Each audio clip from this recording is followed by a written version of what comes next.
Local क्या, mining की तो गुंडागर्दी चल रही है। बाहर से आई हुई कंपनी है, आए दिन विवादों को लेके ये चर्चा में रहती है। शुरू से आप लोग देख रहे हो, पहले इन लोगों ने जो वादा किया था कि हम लोग सिर्फ अपनी रिवल्टी चेक करेंगे, रिवल्टी के बाद इन्होंने जाके जो लोकल के बैलगाड़ियों वाले थे, छोटे छोटे ट्रैक्टर ट्रॉलियों वाले थे, इन्होंने उन लोगों को भी रोकना शुरू करा। उन लोगों के भारी 40,000, 50,000, 60,000 तक के उन लोगों के चालान करने भी शुरू कर दिए, जिसको लेके काफी लोगों के साथ इन लोगों का विवाद भी हुआ। उसके बाद इन लोगों ने अब एक पटा नदी में भी स्वीकृत करा लिया है। जो हाँ जी, ये इन्होंने बबलू वाले घाट पे, जो कि पोकलैंड और जेसीबी से स्वीकृत हुआ है, ये लोग उससे लोडिंग करेंगे। जहां पर कि माननीय न्यायालय का भी आदेश है, हाई कोर्ट का भी, कि नदी में किसी भी कीमत पर कोई भी हैवी मशीन नहीं चलेगी। तो ये लोग तो हाई कोर्ट के आदेशों का भी उल्लंघन कर रहे हैं। मैं तो कहूंगा डीएम साहब से कि आप लोग दोगला रवैया क्यों अपना रहे हो। जैसे पहले आप लोगों ने देखा कि हमारा जो किसान धान लगाते थे गर्मियों वाला, इन लोगों ने वो तो बंद करवा दिया कि वाटर लेवल डाउन जा रहा है। अब ये पोकलैंड मशीन जो 40-40, 50-50 फुट गहरे गड्ढे कर देगी, क्या बात, इससे वाटर लेवल डाउन नहीं जाएगा? क्या शर्तें थी माइनिंग वालों की? माइनिंग वालों की तो यही शर्त है शुरू से, जो हमारे ट्रांसपोर्टरों के साथ बैठ के इनकी मीटिंग हुई थी कि हम लोग सिर्फ अपनी रिवल्टी चेक करेंगे। बिना रिवल्टी के तो कोई वैसे भी नहीं चलता। हमारा यहाँ प्रशासन है, क्या बात, हमारी सरकार को, हमारे उत्तराखंड पुलिस पे भरोसा नहीं था, जो बाहर से लाके यहाँ कंपनी बिठा दी है। कंपनी के हम तो कहेंगे गुंडे बिठा दिए इन्होंने। यहाँ के लोग तो बेरोजगार हैं, बाहर के लोगों को ये लोग रोजगार दे रहे हैं। क्या चाहते हैं? हम लोग ये चाहते हैं सर, ये बाहर की कंपनी को हम यहाँ पे काम नहीं करने देंगे।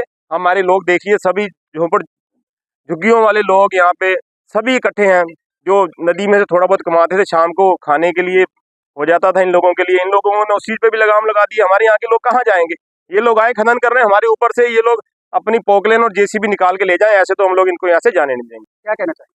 उत्तराखंड सरकार की नज़र में इस टाइम सोने की चिड़िया है। जैसे कि अंग्रेज आए थे भारत में, तब पूरा भारत देश सोने की चिड़िया था। तो उत्तराखंड वासी हैं तो हम रोजगार यहाँ के लोकल वाले करेंगे, हम बाहर वाली कंपनी को यहाँ खनन नहीं करने देंगे। उसके लिए हमें जो भी करना पड़े हम तैयार हैं।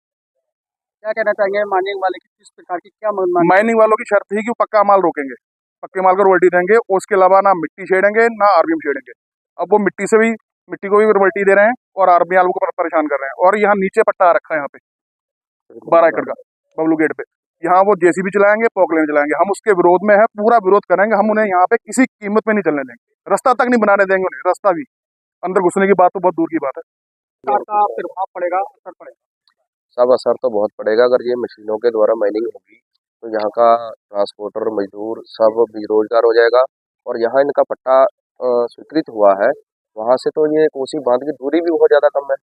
अगर यहाँ पे माइनिंग होगी तो आगे जाके बरसात में अगर बाढ़ आएगी तो ये सारे गांव बहने का खतरा रहेगा। तो गवर्नमेंट को चाहिए कि यहाँ जो माइनिंग है लोकल के बंदों के माध्यम से ही करवाई जाए और यहाँ के ट्रांसपोर्टरों को ही रोजगार या लेबर वालों को ही रोजगार दिया जाए। गहरे गड्ढों से और क्षेत्र में और क्या असर पड़ेगा? सर, वाटर लेवल डाउन जाएगा। सबसे बड़ी समस्या खेती पास में जो भी खेती बाड़ी की जमीन है वहाँ का वाटर लेवल डाउन जाएगा, जिससे काश्तकारों को भी बहुत प्रभाव पड़ेगा चीज का। क्या कहना है आपको? ऐसे है कि पहली बात तो जब वहाँ से प्राइवेट कंपनी आई, इन्होंने कहा कि हम सिर्फ पक्के माल को रॉयल्टी देंगे, ये देंगे। जब लोकल वालों को जो लोकल वाले हैं यहाँ से लेके नीचे जीतपुर तक, उनको रोजगार नहीं मिलेगा, भुखमरी होगी, कहाँ जाएंगे? सभी ने सभी प्रकार का अपना अपना छोटे छोटे वाहन लेके, किसी ने अपनी जमीन बटाई पे रखे, किसी ने अपने कहने कैसे करके वाहन लिए हैं, अपना रोजगार कर रहे हैं। और लोकल में जब रोजगार ट्रांसपोर्टर करेगा या लेबर जो भी काम करेगी तो वो जाके लोकल के बाजार में अपना खर्च करेगा, तो बाजार में रौनक आएगी, उस चीज से अपने एरिया की तरक्की होगी, उत्तराखंड की तरक्की होगी। जब हमारे पास कुछ रहेगा ही नहीं, वो वहां से यहाँ काम करके पैसा लूट के वहां चले जाएंगे, तो हमारा क्षेत्र तो सबसे पीछे चला जाएगा। तो हमें काम करने का क्या फायदा? हमारे बच्चों का भविष्य है। सबने अपने बच्चों को अच्छे स्कूलों में, सरकारी स्कूलों में बच्चों को पढ़ा नहीं रहा, फीसें इतनी हैं, टैक्स इतने हैं, कितनी स्कीमें हैं, सब पे कर्जा है इस टाइम। मगर जब हमारा रोजगार ही नहीं रहेगा तो हम फिर कहाँ से अपना बच्चों का भविष्य, हमारा भविष्य खत्म कर देंगे ये तो। और सबसे बड़ी बात, सरकार कह रही है कि धान मत लगाओ, पराली को आग मत लगाओ, और जब धान की इन्होंने रोक लगा दी और यहाँ पे मशीनों में खनन करवा के ये 100 फुट के गहरे गड्ढे करवा के लोकल वाले में, पहली बात तो पीछे अभी मशीनें कुछ नहीं चली अभी तक। पिछली वाली पानी वाटर लेवल डाउन हो गया था, सारे नल ट्यूबवेल मोटर सूख गए थे। तो इस बार किस आधार पे ये उन बाहर वालों को यहाँ पे आकर खनन करवाएंगे? कुछ मर्जी हो जाए, हमारी लाशों के ऊपर से गुजरना पड़ेगा इनको। यहाँ पे खनन नहीं करने देंगे बाहर की कंपनी को आके। हमारे लोकल वाले जितने भी भाई हैं, किसान हमारे साथ जुड़ा हुआ है, हमारे साथ जितने भी ये मजदूर हैं, ड्राइवर हैं, कितने व्यापारी हैं, फिर हम व्यापार बाजार सब्जी सब कुछ हमारे साथ जुड़े हुए हैं। उनके बेटे, उनके बच्चे, उनके माँ बाप सभी इसी से रोजगार से जुड़े हैं। तो जब हमारे पास रोजगार ही नहीं रहेगा तो हम कहाँ बचेंगे फिर हम। इसके खिलाफ हम बिल्कुल ईंट से ईंट बजा देंगे, कुछ मर्जी हो जाए। यहाँ पे प्राइवेट माने वालों को नदी में घुसने नहीं देंगे, पाँव नहीं रखने देंगे। ऐसे सरकार सोचेगी, ये प्राइवेट माने वाले सोचेंगे यहाँ पे आके गुंडागर्दी चलाएंगे, गुंडागर्दी नहीं करने देंगे यहाँ पे किसी को भी।